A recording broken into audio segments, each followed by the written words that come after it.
Lara Croft is undoubtedly one of the most iconic video game characters in history.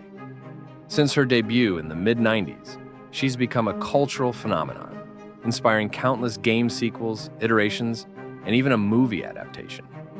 But here's the question. Why aren't there more fully articulated action figures of her? Honestly, I'm not entirely sure. But this is not Lara Croft. This is Zip Gal. And this is 3D Zip Guide.